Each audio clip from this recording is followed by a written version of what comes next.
Dasharathpur block कनिकापड़ा panchayat रे आज पंचायत स्तरीय मिलित जनशुणाणी कार्यक्रम पंचायत सभागृह रे अनुष्ठित हो जायछि। एही कार्यक्रम को दशरथपुर ब्लॉक रो अतिरिक्त बीडीओ त्रिलोचन सेठी आनुष्ठानिक भाव में उद्घाटन करथिबा बेले अंगनवाड़ी कर्मी माने पुष्पगुच्छ देई अतिरिक्त बीडीओ अतिरिक्त तहसीलदार को स्वागत जणाइथिले।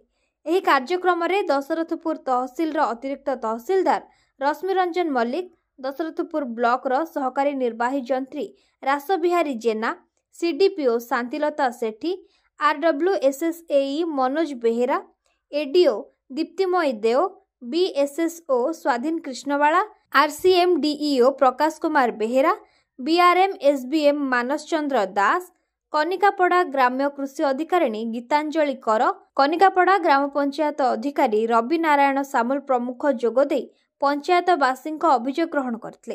पंचायत रे मोट 40टी अभियोग मध्यरे 2टी सामूहिक अभियोग होइथिबा बेले 38टी व्यक्तिगत अभियोग मिलिथिला।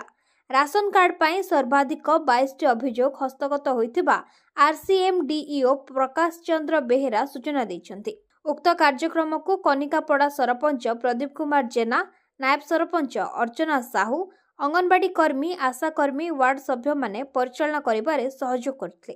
आम प्रति सप्ताह सोमवार दिन सरकार निर्देश क्रमे पंचायत गुड़िक आमर जनशुणाणी शिविर अनुष्ठित होउछि। मासरे जेतेटा सोमवार पड़ुछि आम से अनुसार पंचायत को भाग कर दिया जाउछि एवं आगु चिट्ठी करा होउछि। तेणु से चिट्ठी अनुसार आम पंचायत गुड़िक जनशुणाणी करा जाउछि, जो थिरे कि विभिन्न अभियोग आसुछि एवं से अभियोग गुड़ी को कार्यकारी करा जाउछि। आज्ञा प्रत्येक मासर सोमवार प्रति पंचायत जनशुणाणी है बेले आम पंचायत आज जनशुणाणी कार्यक्रम अच्छी। समस्त लाइन डिपार्टमेंट अधिकारी एवं एबीडीओ आमर आसिस्टेंट जेई आपणकर तहसीलदार सार, एडीओ, अंगनवाड़ी कर्मी और समस्त जनसाधारण जार जार अभियोग अच्छी